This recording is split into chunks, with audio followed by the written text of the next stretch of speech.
Assalamualaikum warahmatullahi wabarakatuh. Perkenalkan, nama saya Vicky Kurniawan, kelas 2E Pendidikan Jasmani. NPM saya 1921911178. Saya di sini akan menjelaskan materi tentang hakikat kurikulum. Hakikat kurikulum menurut Shylock atau Alexander dan Lewis membuat kategori rumusan pengertian kurikulum. Jadi kurikulum sebagai rencana tentang mata pelajaran atau bahan-bahan pelajaran menurut Kamus Webster New International yang sudah memasukkan istilah kurikulum dalam Haksnat Kosakata Bahasa Inggris sejak tahun 1593. Lembar arti kepada istilah kurikulum sebagai berikut. Jadi, kurikulum sebagai rencana tentang pengalaman belajar. Pengalaman-pengalaman belajar bisa berupa mempelajari mata pelajaran dan berbagai kegiatan lain yang dapat memberi pengalaman belajar yang bermanfaat. Kegiatan belajar pun tidak terbatas pada kegiatan-kegiatan belajar di dalam kelas ataupun di sekolah, melainkan juga kegiatan yang dilakukan di luar kelas ataupun di sekolah, asalkan dilakukan atas tanggung jawab sekolah. Seperti itu. Ada juga landasan kurikulum. Dalam setiap pengembangan kurikulum pasti ada landasan-landasan yang digunakan, yaitu landasan filosofi. Filosofi Pancasila yang memberikan berbagai prinsip dalam membangun pendidikan. Filosofi pendidikan berbasis pada nilai-nilai luhur, nilai akademik, kebutuhan peserta didik, dan masyarakat. Ada juga pendidikan adalah proses pewaris dan pengembangan budaya. Yang selanjutnya ada landasan yuridis.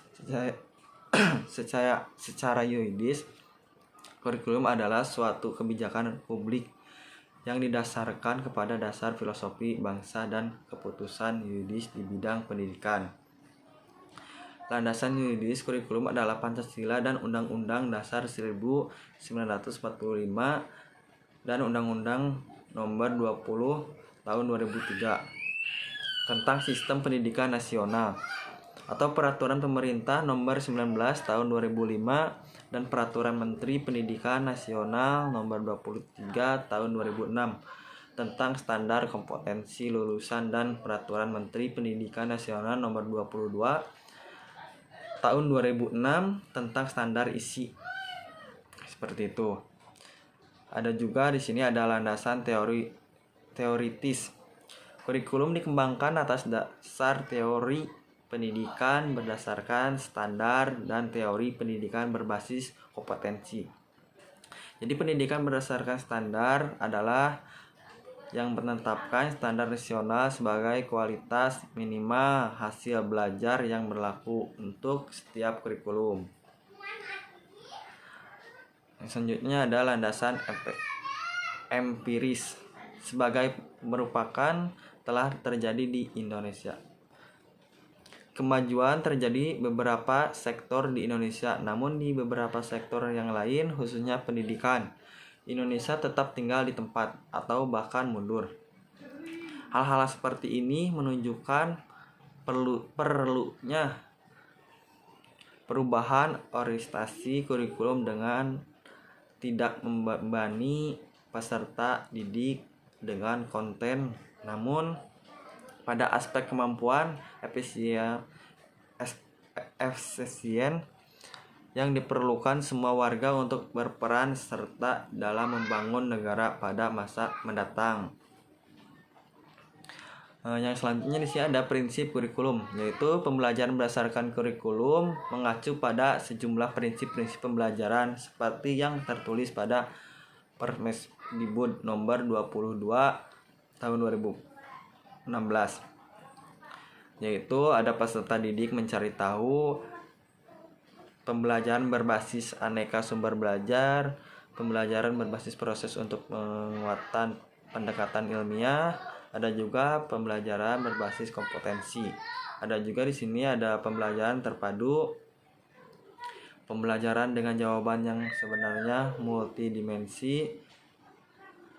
Ada pembelajaran yang berorientasi pada pengembangan keterampilan aplikatif. Yang selanjutnya di sini ada struktur kurikulum. Struktur kurikulum yaitu gambaran mengenai penerapan prinsip kurikulum, mengenai posisi seorang siswa dalam menyelesaikan pembelajaran di suatu satuan atau jenjang pendidikan. Dalam struktur kurikulum menggambarkan ide kurikulum mengenai posisi belajar seorang siswa, yaitu apakah mereka harus menyelesaikan seluruh mata pelajaran yang tercantum dalam struktur ataukah kurikulum memberi kesempatan kepada siswa untuk menentukan berbagai pilihan.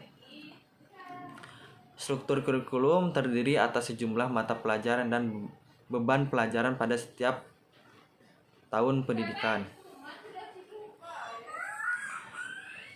Seperti itu. Yang selanjutnya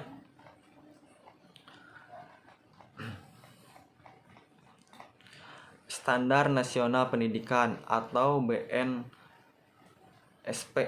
Standar Nasional Pendidikan seharusnya dirumuskan secara kolaboratif, bukan hanya oleh Depdiknas. Artinya masyarakat umum juga perlu ikut serta dalam membentuk PPP tentang SNP. Sebagai bentuk kepedulian atau sistem pendidikan adalah suatu konstruksi ide dan konsep yang dapat dikonstruksi mulai dari tujuan pendidikan nasional dan tujuan pembelajaran pada setiap jenjang pendidikan. Sudah semestinya Depdiknas tidak lagi monopoli ide pembentukan serta perumusan suatu PP dalam hal pendidikan, karena PP tersebut akan berjalan di dalam masyarakat sendiri, khususnya di dunia pendidikan nasional, seperti yang telah dibahas sebelumnya. Ada 8 komponen dalam SNP yang mesti dirumuskan seefektif mungkin, yaitu ada standar isi. Jadi standar isi adalah ruang lingkup materi dan tingkat kompetensi yang dituangkan dalam kriteria tentang kompetensi tamatan. Selanjutnya ada standar proses. Pasal 19 ayat 1, proses belajar pada satuan pendidikan diselenggarakan secara interaktif. Yang selanjutnya ada standar kompetensi lulusan. Standar kompetensi lulusan untuk satuan pendidikan dasar dan menengah digunakan sebagai pedoman penilaian dalam menentukan kelulusan peserta didik. Standar pendidik dan tenaga kependidikan, yaitu seharusnya memiliki kualifikasi akademik dan kompetensi sebagai agen pembelajaran. Ada juga standar sarana dan prasarana, yaitu setiap tahun pendidikan wajib memiliki sarana yang meliputi perabot, peralatan pendidikan, media pendidikan, buku dan sumber belajar lainnya. Ada juga standar pengelolaan. Standar pengelolaan adalah standar nasional pendidikan yang berkaitan dengan perencanaan atau pelaksanaan dan pengawasan kegiatan pendidikan pada tingkat kesatuan pendidikan kabupaten atau kota, provinsi atau nasional yang tercapai efisien. Yang selanjutnya di sini ada standar pembiayaan sekolah. Standar pembiayaan adalah yaitu standar yang mengatur komponen besarnya biaya operasi satuan pendidikan yang berlaku selama 1 tahun. Seperti itu. Selanjutnya di sini ada standar penilaian pendidikan. Jadi standar penilaian adalah standar nasional pendidikan yang berkaitan dengan mekanisme atau prosedur yang instrumen penilaian hasil belajar peserta didik. Penilaian pendidik pada jenjang pendidikan dasar dan menengah terdiri dari penilaian hasil belajar oleh pendidik atau penilaian hasil belajar oleh satuan pendidikan. Seperti itu. Yang selanjutnya di sini ada penilaian hasil belajar oleh satuan pendidik tingkat atau penilaian pendidik pada jenjang pendidikan tingkat